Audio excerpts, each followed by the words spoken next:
Parliament کو ایک بہت بڑا شرف حاصل ہو رہا ہے، اس پورے پارلیمنٹ کو ایک شرف حاصل ہو رہا ہے، اور پوری پارلیمنٹ جو اسلامی جمہوریہ پاکستان کی پارلیمنٹ ہے، اور پاکستان کے عوام جس کی اکثریت مسلمانوں کی ہے، جو دو قومی نظریے کی بنیاد پر ہمارا وجود میں آیا تھا، اور آج وہ فیصلہ دے رہی ہے کہ 2028 کے بعد ملک کے اندر ہر طرح کے سودی کاروبار اور معاملات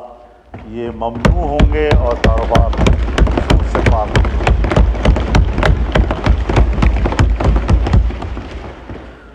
یہ آج بہت بڑا فیصلہ ہم نے کیا ہے،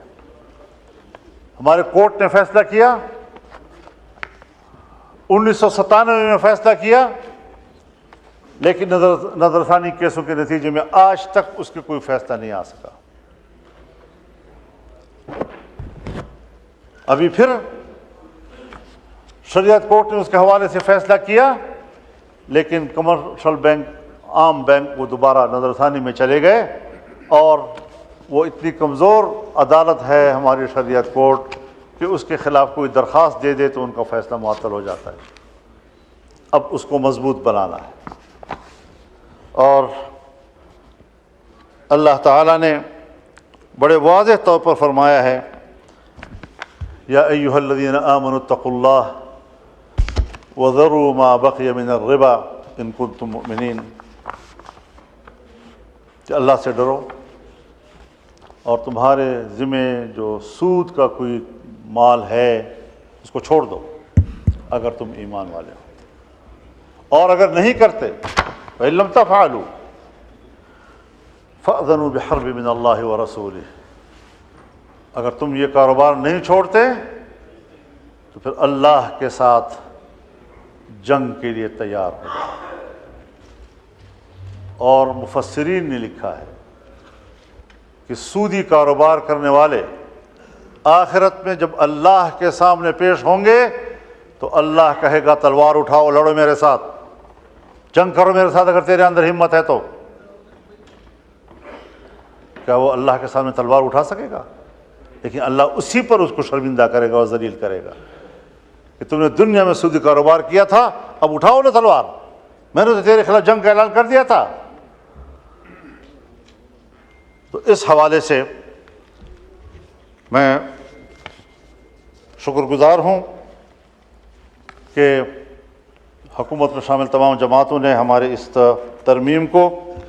قبول کر لیا ہے، اور ہم اللہ سے من حیث القوم معافی مانگیں، اور یہ پارلیمنٹ قوم کی نمائندہ ہے۔ ہم جب یہاں پر بیٹھ کر اس 77 سالوں کا جرم اس پر اللہ سے معافی مانگیں گے تو اللہ غفور الرحیم ہے، انشاءاللہ وہ پورے قوم کو معاف کر دے گا۔ ہر بات، یعنی آپ خود اندازہ لگائیں، جب پاکستان بنا اور ہم نے اسٹیٹ بینک آف پاکستان بنایا تو اسٹیٹ بینک آف پاکستان کی افتتاحی تقریب سے قائد اعظم محمد علی جناح نے خطاب کرتے ہوئے فرمایا کہ مغرب کے نظام معیشت نے ہمارے لیے مشکلات پیدا کی ہیں، بلکہ انسانیت کے لیے مشکلات پیدا کی ہیں۔ ہم ملک میں وہ نظام معیشت لائیں گے جو اسلامی تعلیمات کے مطابق ہوگا۔ ہر بات پہ ہم قائد اعظم کا حوالہ دیتے ہیں، یہاں ہمیں ان کا حوالہ کیوں بھول گیا؟ ہم نے کیوں اس ملک کے نظام کو ٹھیک نہیں کیا؟ تو یہ بھی آج اس ترمیم کی بہت بڑی کامیابی ہے، اور ساتھ میں شریعت کورٹ کے فیصلے جو لامحدود وقت کے لیے معطل رہتے تھے، اب اسے 1 سال تک کے لیے اس کی حد مقرر کر دی ہے کہ اگر 1 سال کے اندر تک اس کا فیصلہ نہ ہوا تو پھر آگے جا کر سپریم کورٹ اس پر کوئی رائے دے سکے گا، لیکن وہ پابند ہوگا اس کا۔ اور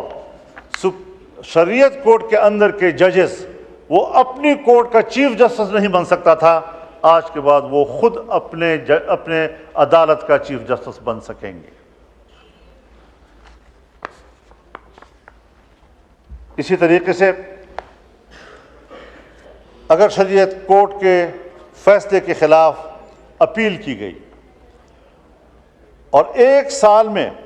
کوئی فیصلہ نہ آیا اس اپیل کے حوالے سے، تو شریعت کورٹ کا فیصلہ خود بخود مؤثر ہو جائے گا۔ یہ بھی ایک بڑی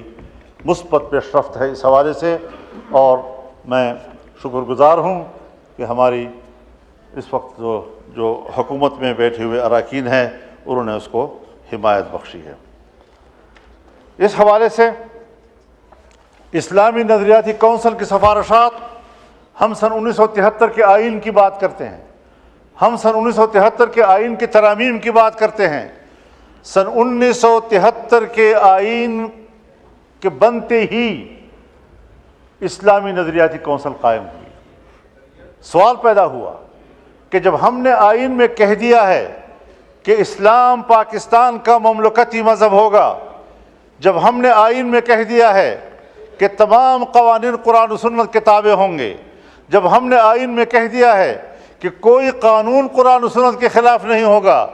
شریعت کے مطابق قانون، اب یہاں پر تو مسلکی اختلافات ہیں، مذہبی اختلافات ہیں، کس فرقے کے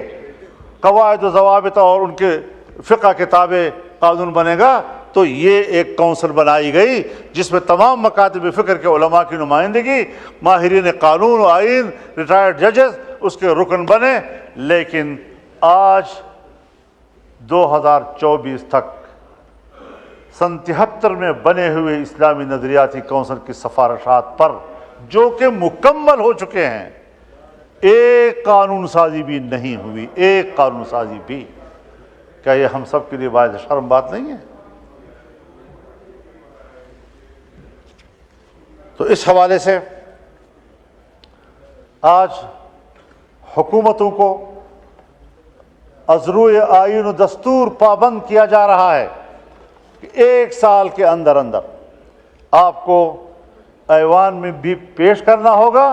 اور ایوان اس سفارشات پر قانون سازی کے لیے غور و فکر شروع کرے گا، بحث بھی کرے گا اس کے اوپر۔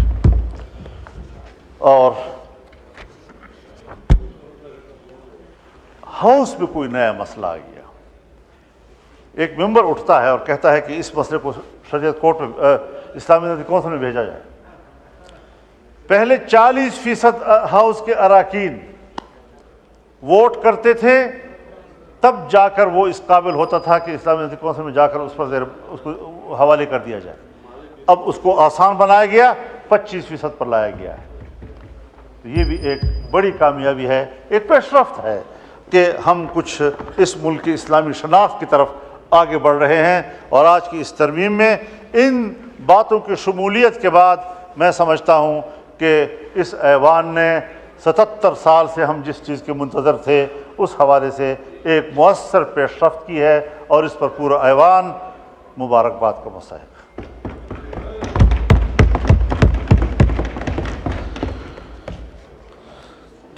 تو جناب اسپیکر،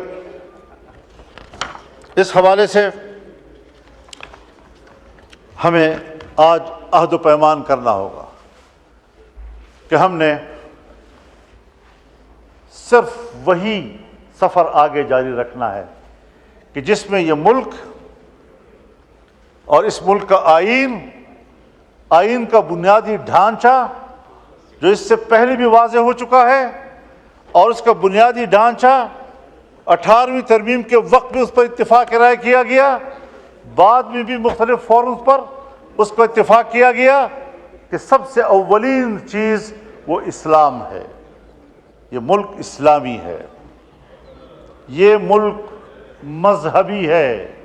یہ ملک سیکولر نہیں ہے، اور یہ ملک جمہوری ہے، یہ آمرانہ نہیں ہے، یہاں آمریت نہیں چلے گی۔ تو ایک مذہبی ملک ہے، اسلام اس کا مذہب ہے، اور دوسرا یہ جمہوری ملک ہے، یہاں پر کوئی آمریت نہیں ہوگی۔ جمہوریت کا لفظ یہ آمریت کی نفی کرتا ہے۔ اور تیسری چیز ہمارا وفاقی نظام ہے کہ ایک وفاق کے نیچے 4 وحدتیں ہیں، مزید بھی ہو سکتی ہیں، لیکن اس میں آئینی ترمیم کرنی ہوگی۔ تو یہ بھی ایک بنیادی چیز ہے کہ ہم ایک وفاقی نظام رکھتے ہیں، اور ہم کسی ون یونٹ کو تسلیم نہیں کریں گے اور صوبوں کے اختیارات ہوں گے۔ صوبوں کو 18ویں ترمیم کے ذریعے سے اختیارات دیے گئے ہیں اور ظاہر ہے کہ 1973 میں آئین بنا، جو اختیارات اس وقت آئین میں صوبوں کو دیے گئے تھے اس میں کہا گیا تھا کہ مزید اختیارات میں اضافہ 11 سال تک کیا جائے گا۔ 11 سال بھی گزر گئے اور پھر بھی 11 سال گزر گئے اور پھر بھی 11 سال گزر گئے اور کہیں جا کر 2018 میں ہمیں یہ موقع ملا اور پھر یہ اسلام کے حوالے سے پیش رفت۔ سن 73 میں آئین بنا،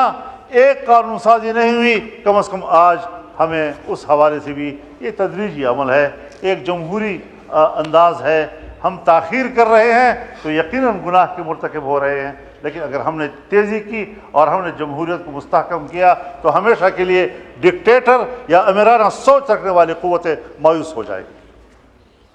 ہم نے ہمیشہ ان کو دعوت دی ہے، ہم اس کے گناہ گار ہیں، ہم نے غلط فیصلے کیے ہیں ہمیشہ اس حوالے سے۔ تو آج ہم ایک اچھی پیش رفت کی طرف بڑھ رہے ہیں۔ ہم نے جو بھی کوشش کی اور محنت کی ہے اسی حوالے سے کی ہے کہ پارلیمنٹ عوام کی نمائندہ ہے، عوام کے پاس خود اعتمادی ہونی چاہیے، عوام کو ہم نے خود اعتمادی دینی ہے کہ فیصلے آپ نے کرنے ہیں، آپ کے نمائندوں نے کرنے ہیں، کسی نے باہر سے آ کر ہم پر فیصلے مسلط نہیں کرنے۔ اور الحمدللہ اس بار ہم اس میں کامیاب ہوئے ہیں۔ میرے خیال میں ہم نے اس پر ووٹ کرنا ہے۔ اگر ہمارے تحریک انصاف کے دوست اس میں، چونکہ ان کی بھی محنت شامل ہے میرے ساتھ، یہاں تک جو ہم پہنچے ہیں، جتنی میٹنگیں میری حکومتی ٹیموں کے ساتھ ہوئی ہیں اتنی ہی ان کے ساتھ ہوتی رہی ہیں۔ ایک لمحے کے لیے ایسا نہیں ہوا کہ ہم نے کچھ باتیں طے کی اور ان کے نوٹس میں ہم نہیں لائے، ہر بات ان کے نوٹس میں لائے ہیں۔ جہاں ان کے ذہن میں کوئی اشکالات آتے تھے وہ تشریف لائے، انہوں نے ہماری رہنمائی کی، اور آج جہاں ہم پہنچے ہیں میرے خیال میں ان کا ایوان کے اندر برابر کا حصہ ہے۔ اب یہ اور بات ہے کہ وہ احتجاجاً ووٹ نہیں کر رہے ہیں اور وہ اپنا احتجاج ریکارڈ کروانے کے لیے ووٹ آپ کے ساتھ نہیں کر رہے ہیں، تو میں اس پر ان کو مجبور نہیں کر سکتا، بلکہ میں سمجھتا ہوں کہ یہ ان کا حق بنتا ہے کہ اپنا احتجاج نوٹ کرائیں۔ بہت شکریہ آپ کا۔